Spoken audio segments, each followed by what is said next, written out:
Boa tarde, sou a professora Maria Emília. Estamos no cálculo vetorial e hoje vamos ver um exemplo do teorema de Stokes.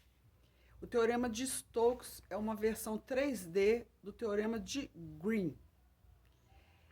O teorema de Stokes, ele envolve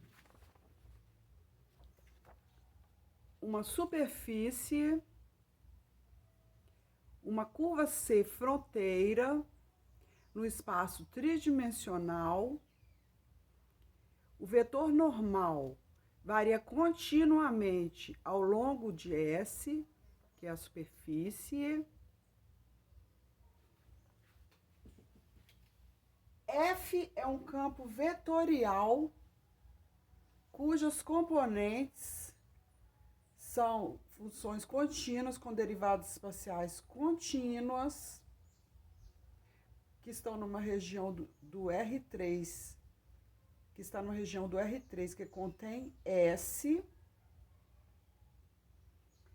Então, a integral de linha ao longo da curva C do produto escalar f.dr, dr é o vetor posição de cada ponto da superfície, é igual ao rotacional, a integral de superfície do produto escalar do rotacional de f escalar n ds.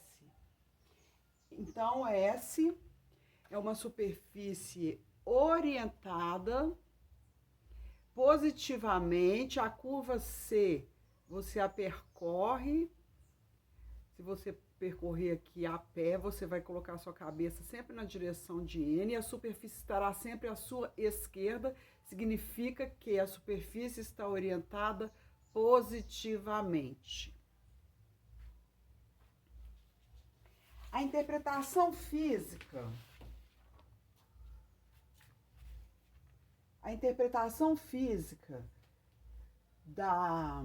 dessa integral do teorema de Stokes é que o rotacional de F escalar N mede a rotação de F em relação ao eixo que contém N. Então, se você dividir em partições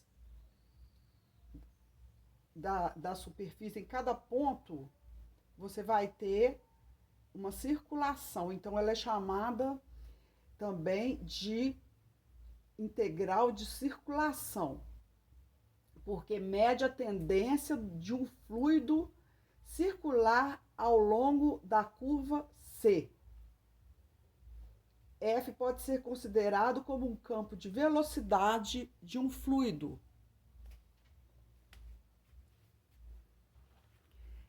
E Stokes, ele transforma, então, uma integral de linha, que poderia ser difícil de calcular, em uma integral de superfície mais fácil, aí é vantajoso. E lembrando que a integral, a curva, ela é uma curva do espaço. Então, por isso, é uma dimensão maior, teorema de Green. Vamos ao exemplo? Calcule a integral de linha ao longo da curva C de f escalar dr, onde fxyz é menos y2i mais xj mais e2k, e C é a curva de interseção do plano y mais e igual a 2, com o cilindro x2 mais y2 igual a 1, considere C orientada positivamente.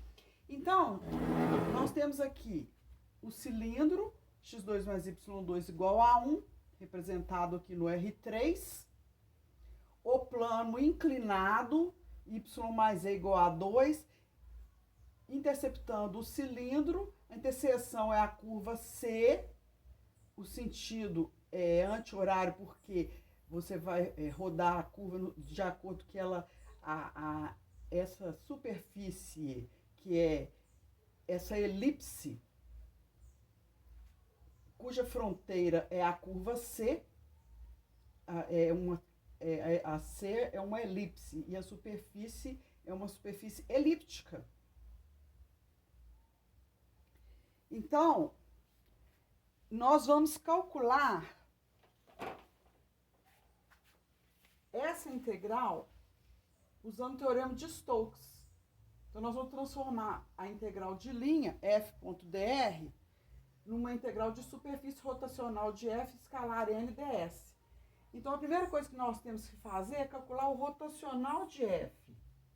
E o rotacional de f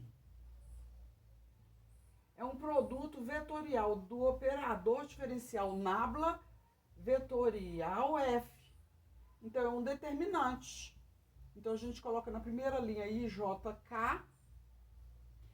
Na segunda linha, a gente coloca as componentes do operador, derivada parcial em relação a x, derivada parcial em relação a y, derivada parcial em relação a z. E na terceira linha, a gente coloca as componentes menos y2, que é p, componente p, chamada p de xy, x é q de xyz, né? xyz, e z2 é r de xyz. E ao calcular esse produto vetorial, nós vamos obter 1 mais 2yk.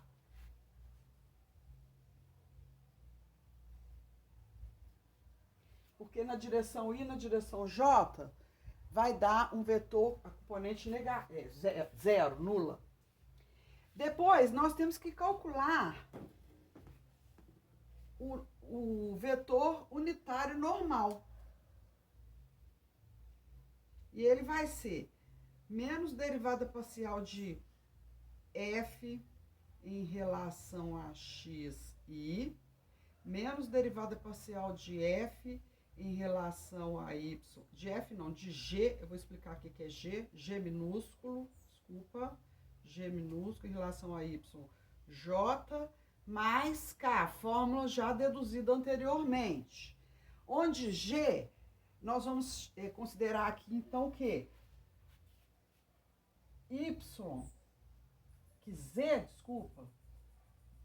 é igual a g de xy, que é igual a 2 menos y,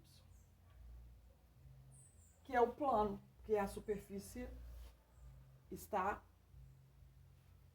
a superfície, no caso, que nós vamos calcular, essa S,